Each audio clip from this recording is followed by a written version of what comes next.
guys, magandang gabi. Naubusan kami ng gasol.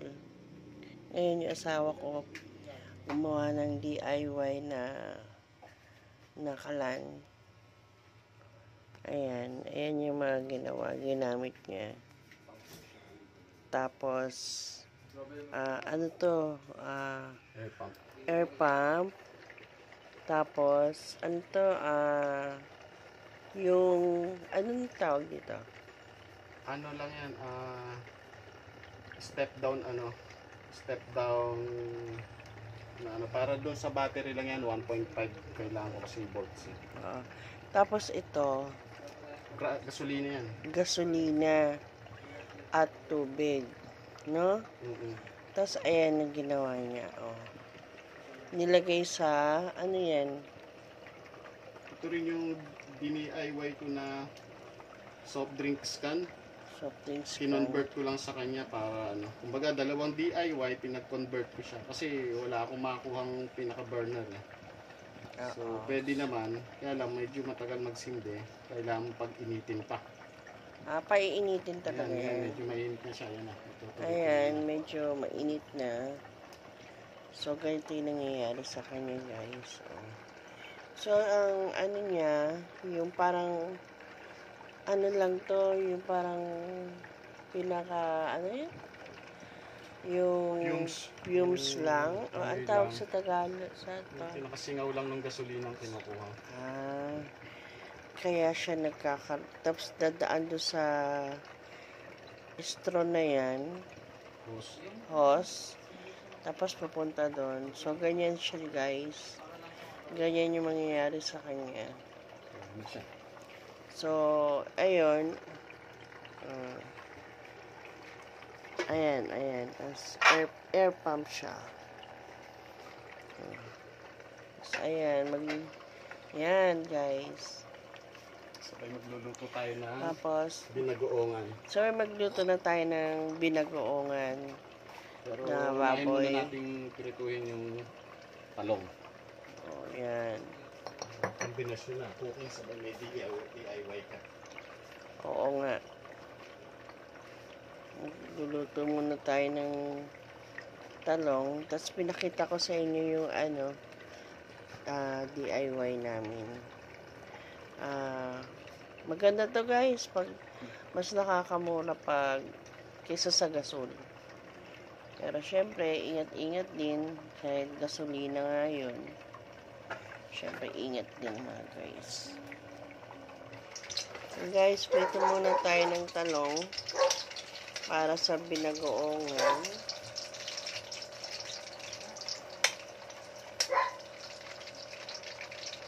Ayan guys, medyo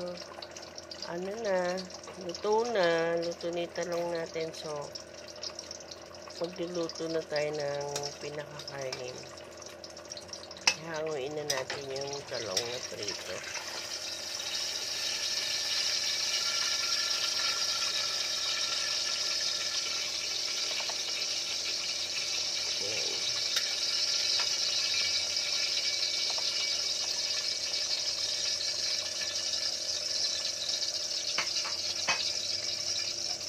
Gamit yung ating DIY na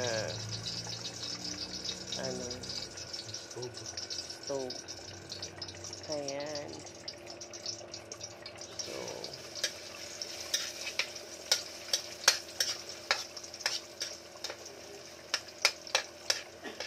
tayo ng bawang.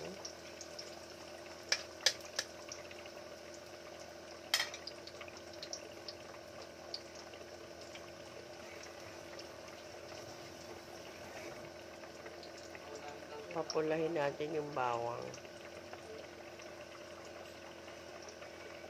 Next natin yung sibuyas.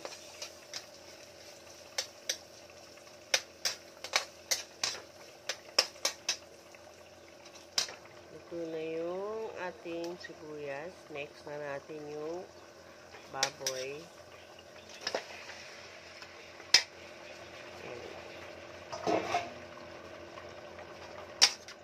Haluin natin. Yan.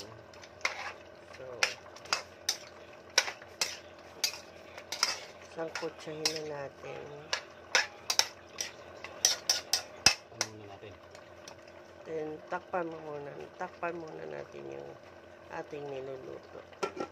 Para kumatas. Ayan guys, lalagyan na natin na alamang or pag-uong ba yan? Alamang sa Tagalog. Yung alamang ngayon, niluto na namin yan eh. Stock namin dito. Pwede din yung mga hilaw na alamang. Nahalo nyo dyan. So, haluin natin para kumalat yung bagoong o alamang.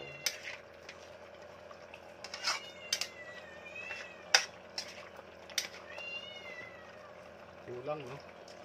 Parang kulang sa ano. Yung lahat mo na ba yan? Hindi pa, kalahati pa lang. Kaya kasi malat eh. Lalagyan mo ba ng gata yan? Oo. Pinag-uongan sa gata. Pinag-uongan sa gata. Ang daming lamin din ito.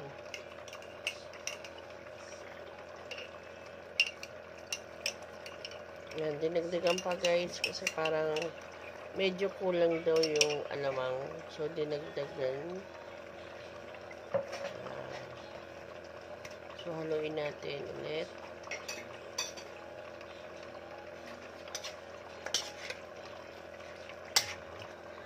Takpan natin. Hintayin natin kumulo pa. Yan guys. Hinalo ulit para dadagdag natin yung ano yung gata. Lagyan na natin ng gata, pwede na. Ayan guys, lagyan ng gata galing sa lata. Yan ang aming binilisa ngayon kasi gabi na. Wala na kami halos mabilan ng sariwang gata na galing sa nyog na bunga. Kaya sa lata na lang kami. Mas masarap sana yun. Oo, kaya lang na-search tayo gabi na. So, ayan guys, nilagyan namin ng gata yung aming binagoongan. Mas masarap. Okay. Steam na lang natin. Baka kuloy natin ng stock. Tutuloy-tuloy ng konti. At pwede na yan.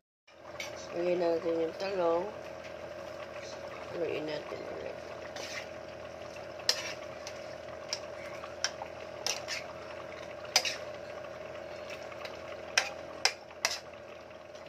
Konti na lang. Ano na lang ito? Mga 5 minutes.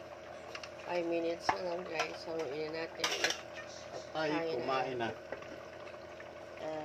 Dito Pwede na kami. na to. Pwede na yan.